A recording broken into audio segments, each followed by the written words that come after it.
It started innocently enough, as most betrayals do. I never imagined my marriage to Alicia would unravel in such a spectacular and public fashion. 5 years of marriage, plus 2 years of dating before that, our life together seemed solid, but as I learned, the illusion of stability can shatter in an instant when you discover how deep the cracks run. Perhaps more important than our status or even our 2 centuries as the sun sets, let's not forget, Alicia was ambitious, driven, and strikingly beautiful. That's what drew me to her in the first place. She had this way of lighting up any room she entered. People gravitated to her, and I was no exception. Early in our marriage, her career at an up-and-coming marketing firm took off like wildfire. She spent long hours at the office, but I never complained. I admired her dedication. Her boss, Jonathan, was the kind of man who commanded attention. Charismatic, wealthy, and always impeccably dressed. He exuded power. I'd met him once at a company event, a polished, charming man who shook my hand firmly but barely looked me in the eye. Something about him grated on me, but I brushed it off. After all, I trusted my wife. I worked as a freelance graphic designer, which allowed me to be home more than Alicia. I handled most of the household responsibilities and took pride in supporting her. When she came home late, I'd have dinner ready. When she had big projects, I'd cheer her on. We didn't argue often, though lately I'd noticed she seemed distracted. At first it was subtle. She started taking longer to respond to texts. Her laughter over the phone seemed a little too carefree when she said she was just at the office. Then came the excuses. Business dinners, late-night brainstorming sessions. Once she came home wearing perfume I didn't recognize, claiming she'd sampled it at a department store during lunch. I wanted to believe her, but that gnawing feeling wouldn't go away. And I began noticing small changes in her behavior, the way she suddenly kept her phone screen tilted away from me, the new lingerie she bought but never wore at home. One evening, as she chatted animatedly with someone on the phone in the kitchen, I caught her glancing at me. Her voice dropped and she turned away as if shielding the conversation.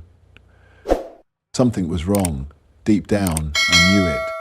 I became more observant, though I didn't confront her. At least, not yet. Instead, I quietly dug for answers. At first, I searched for something innocuous. A text exchange with a colleague, a series of late-night emails, anything to explain why Alicia had become so distant. What I found was far worse than I'd feared. One evening, while she was in the shower, I unlocked her laptop. She never thought to set a password, trusting I'd never snoop. My heart pounded as I opened her email account. The first few messages were standard, client updates, project reports, but then, buried deeper in her inbox, I found a string of emails, exchanged with Jonathan.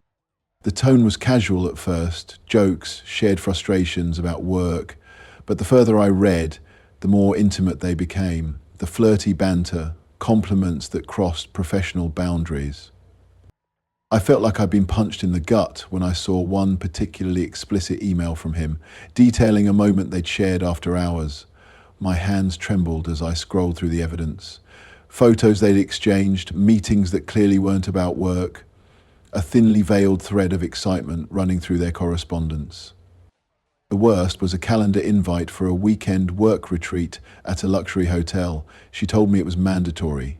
The dates matched. I slammed the laptop shut and sat in stunned silence. My mind raced with anger, disbelief, and humiliation. She was lying to my face, betraying our vows, and for what?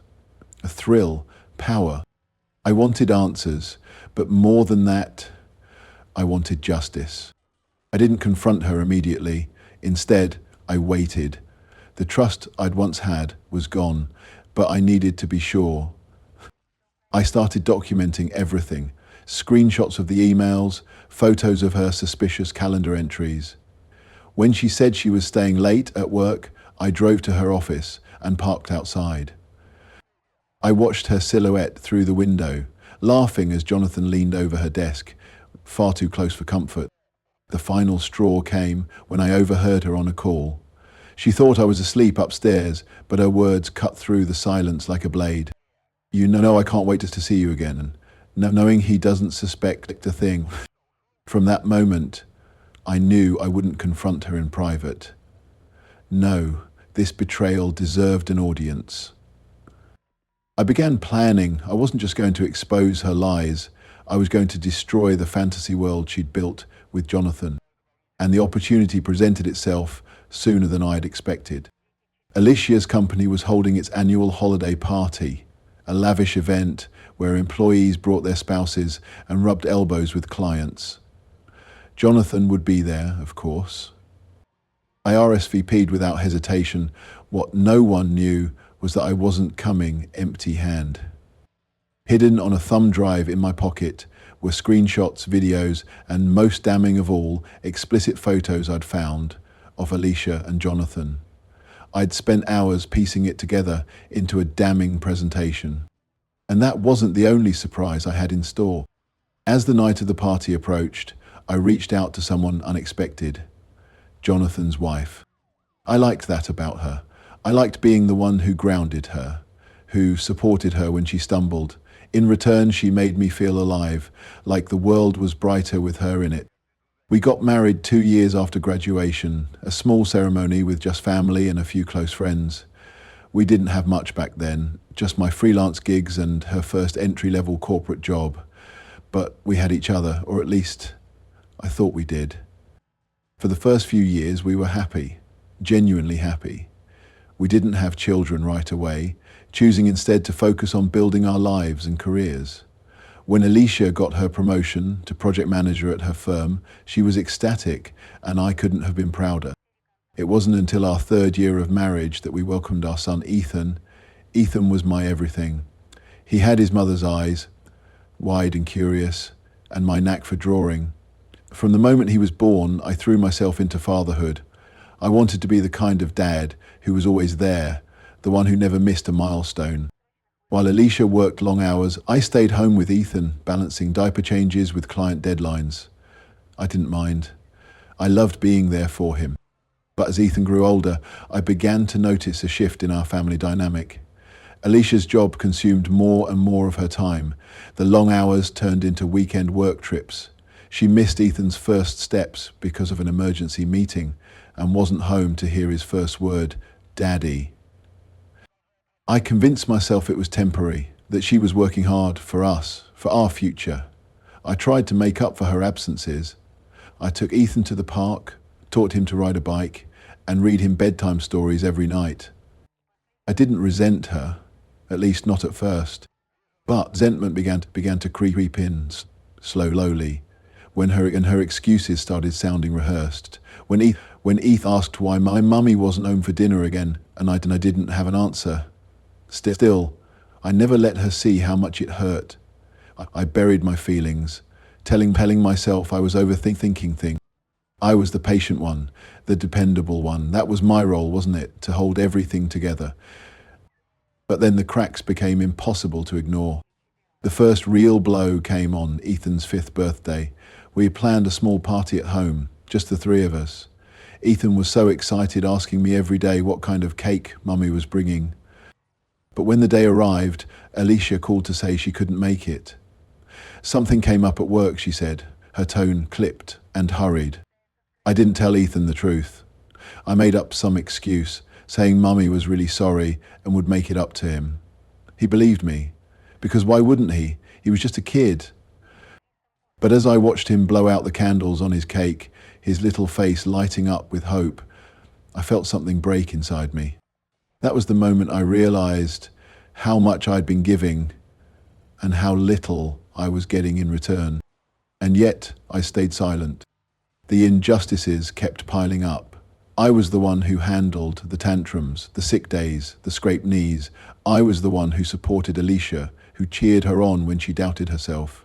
I was the one who believed in her when she said she was working for us. And all the while, she was betraying me. Finding those emails, those photos, it felt like a cruel joke. I thought back to all the times I'd trusted her, all the sacrifices I'd made so she could chase her dreams. She wasn't just cheating on me. She was cheating on our family, on Ethan. The injustice of it burned in my chest like a live wire. But the worst came after I contacted Jonathan's wife, Clara. I had debated for days whether to involve her. In the end, I decided she deserved to know the truth. I sent her the evidence, a carefully crafted email with screenshots attached. I didn't expect a response, but, to my surprise, she called me the very next day. "I've suspected for a while," Clara said, her voice trembling. "But this is undeniable. Thank you for telling me." As we talked, she revealed something that made my blood run cold. Jonathan had been embezzling money from the company, a secret Alicia knew about and had been helping him cover up. They weren't just having an affair, they were partners in crime. The injustice reached a boiling point. I'd spent years supporting her, loving her, raising our child while she lied to my face. And now she was involved in something that could ruin lives. I knew I had to act. The night of the company party arrived, and I dressed carefully, choosing a dark suit that matched my mood. Alicia was excited, oblivious to the storm brewing beneath my calm exterior. She wore a red dress, elegant and daring, the kind of dress that drew attention. As we left for the venue, I wondered how she could look at me, knowing what she'd done. When we arrived at the lavishly decorated banquet hall, I spotted Jonathan immediately. He was surrounded by colleagues, his easy charm on full display. Alicia gravitated toward him like a moth to a flame, leaving me to mingle alone. But I didn't mind. Tonight, I had a plan. I waited until the room was full, until the speeches had begun, until everyone's attention was focused on the stage. And then I struck. The projector screen behind the podium lit up with a series of images, emails, photos, explicit messages. Gasps filled the room as the sordid affair unfolded before their eyes. I didn't stop there. I included proof of the embezzlement, laying bare the full extent of their betrayal. Alicia froze, her face draining of colour. Jonathan's smug grin disappeared, replaced by a look of pure panic. The room erupted into chaos, colleagues whispering, pointing, staring. And then, as if on cue, Clara entered the room. "Jonathan," she said, her voice cold as steel. "We need to talk." Alicia turned to me, her eyes wide with shock and betrayal. "How could you?" she whispered. "How could I?" I said, my voice low and steady. "How could you?" Her knees buckled, and she collapsed to the floor, the weight of her actions finally catching up to her. But I felt nothing. I felt no pity, no regret, only the cold satisfaction of knowing that, for once, justice had been served. As chaos erupted in the banquet hall, I left Alicia to face the fallout of her lies. I didn't stay to comfort her. I didn't reach down to help her off the floor. Instead, I turned on my heel and walked out, ignoring the stares, the whispers, and the panicked murmurs behind me. Clara caught up with me in the parking lot, her face a mask of cold fury. "Thank you for this," she said, her voice tight. "I'll handle the rest." There was a finality in her tone that told me Jonathan's life, as he knew it, was over. But I wasn't done with Alicia yet, not by a long shot. The next morning, after I dropped Ethan off at school, I sat in the quiet house, staring at the divorce papers I'd drawn up weeks ago. I thought about all the years I'd invested in our marriage, all the moments that felt so real, only to be hollowed out by her betrayal. I'd planned for a clean break, but now that I knew the full scope of what she'd done, I couldn't just walk away without answers. Alicia came home late that evening. Her makeup was streaked, her hair disheveled.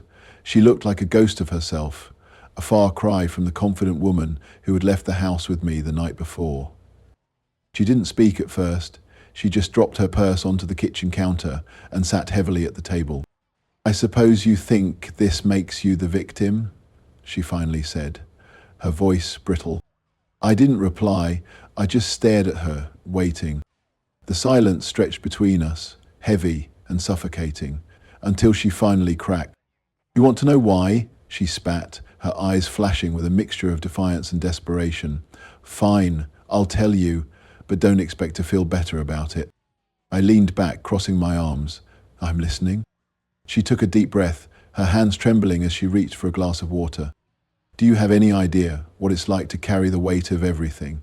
To know that no matter how hard you work, no matter how much you succeed, no one will ever see you as more than someone's wife or someone's mother?" I blinked, caught off guard. "What are you talking about? I've always supported you." "Supported me?" she interrupted, her voice rising. "You stayed home, played house and called it support. Meanwhile, I was out there fighting for promotions, clawing my way up the ladder. You sat here, comfortable, safe, with no idea how much pressure I was under. Do you know how many times Jonathan threatened to replace me? How many times I had to prove myself over and over just to stay in the same place?" Her words were laced with bitterness, but they only made me angrier. "So what? You slept with him to keep your job?" "No," she said sharply. "It wasn't like that. At first it was just attention. He noticed me. He appreciated me in ways you never did." I flinched at her words, but kept my expression neutral. "And then what? You just threw away your marriage, your family, because he made you feel special?" Her laugh was hollow. "It wasn't just about that. Jonathan had power, and he used it. He made promises, promises I believed in. And yes, I liked the way he looked at me. I liked feeling wanted. Is that what you wanted to hear? That I'm a selfish, horrible person?" "Congratulations, you're right."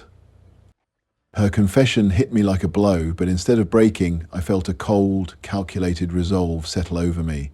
She had chosen her path, and now she would face the consequences. "You know," I said quietly, "I might have forgiven the affair, maybe, but helping him steal from your company, that's a new low, even for you." Her face paled. "You don't understand." "I understand perfectly," I cut her off. "You weren't just unfaithful, you were complicit. And now everyone knows." The fallout was worse than either of us could have predicted. Jonathan was arrested within days thanks to the evidence Clara and I had compiled. The company launched a full-blown investigation, and Alicia was placed on unpaid leave. Her reputation, once the cornerstone of her identity, was in tatters. But my revenge didn't end there. I had spent weeks preparing for this moment, quietly pulling strings and setting traps. Alicia thought she had seen the worst of it at the party, but I was just getting started. First, I filed for full custody of Ethan. I knew Alicia wouldn't fight me, not with her career in shambles and the looming threat of criminal charges. She didn't have the resources or the will to take me on. Then I reached out to her parents. They adored Ethan and had always thought the world of me. When I told them the truth about their daughter's affair and her role in the embezzlement, they were horrified. They cut her off financially, refusing to bail her out of the mess she'd created. Finally, I sold the story to a local journalist. The article, titled "Corporate Scandal, the Betrayal Behind Closed Doors," went viral within hours. Alicia's face was plastered all over social media, her name synonymous with disgrace. Months later, as I sat in the park watching Ethan play, I felt a strange sense of peace. The life I had built with Alicia was gone, but I didn't mourn it. I had Ethan, and I had my freedom. Alicia, on the other hand, was a shadow of her former self. She lost her job, her reputation, and the respect of everyone who had once admired her. The last I heard, she was working a dead-end job, trying to scrape together enough money to start over. Some might say I went too far, but I disagree. She had made her choices, and I had simply ensured she faced the consequences. As Ethan ran toward me, laughing, I smiled. For the first time in what felt like forever. Karma, after all, has a way of balancing the scales. It wasn't over yet. Revenge has a funny way of feeling incomplete, like there's always one more loose end to tie, one more move to make. I told myself I'd done enough. That Alicia's fall from grace should have been punishment enough. but deep down, I knew I needed more. I wanted to hear her admit it, not with excuses or defiance, but with the crushing weight of understanding. I hadn't seen her in months, avoiding contact except for the brief, impersonal messages about Ethan we exchanged through lawyers or texts. She had moved into a tiny apartment on the edge of town, barely scraping by.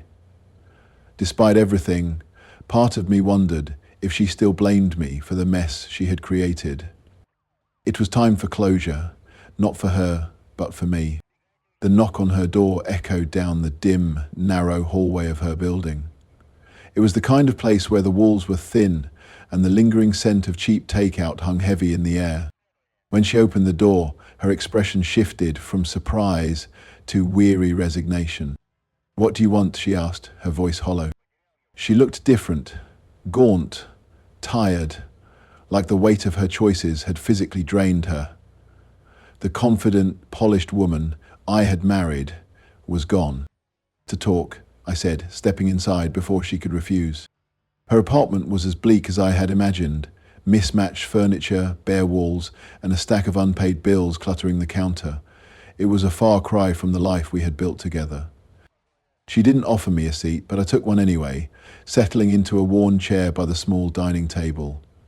She stayed standing, arms crossed, her posture defensive. "Ethan's fine," I said, breaking the silence. "He's happy. He asks about you sometimes." She flinched at my words, but quickly masked it. "I'll see him this weekend." I nodded, watching her closely. "Do you even miss him?" Her eyes widened, and for the first time, I saw real pain there. "Of course I do. Don't you dare." "Don't I dare?" I interrupted, my voice sharp. "You threw away everything we had. You threw away him." She sank into the chair across from me, her composure crumbling. "I didn't mean for it to end like this," she whispered. "I didn't mean to lose him. Or you." "Then why?" I asked, my tone softening slightly. "Why did you do it? And don't give me that nonsense about pressure or feeling unappreciated. Why him? Why risk everything?" She hesitated, staring down at her trembling hands. When she finally spoke, her voice was barely above a whisper. "Because he made me feel powerful," she said. "For the first time in my life, I felt like I had control, like I wasn't just living in someone else's shadow." "Someone else's shadow," I repeated, anger bubbling back to the surface. "I was the one supporting you. I was the one holding everything together while you—" "No!" she shouted, cutting me off. "I know, okay? I know you were good to me. I know you didn't deserve what I did. But that's what made it worse. Every time I looked at you, I felt small, like I wasn't enough, like I couldn't live up to the person you thought I was." Her voice cracked, and she buried her face in her hands. For a moment, I just stared at her, unsure of how to respond. "I didn't need you to be perfect," I said finally, my voice low. "I just needed you to be honest, to be my partner. But instead, you chose someone else." She looked up at me then, her eyes red and filled with regret. "I know I can't fix this," she said. "I know I ruined everything, but I loved you. Even if I didn't always show it, and I still love Ethan. I hope one day you can forgive me." Her words hung in the air, heavy and unresolved. Forgiveness. It was what she wanted, but I didn't know if I had it in me to give. Months turned into a year, and life moved on. Alicia's visits with Ethan were infrequent, but when she did see him, she tried. I caught glimpses of the woman I had fallen in love with, but I couldn't forget the one who had betrayed me. As for me, I found peace in the small moments, watching Ethan grow, rebuilding my life without her shadow looming over me. I wasn't bitter anymore, though the scars she left would never fully heal. One day, while going through some old boxes, I found a photo of us from our wedding. We were young, hopeful, and completely unaware of the future that awaited us. I stared at it for a long time before placing it back in the box. Some wounds, I realized, aren't meant to close, but they don't have to define you either. Karma had taken its course, and I had played my part. Alicia would live with her choices, just as I would live with mine. And in the end, that was enough.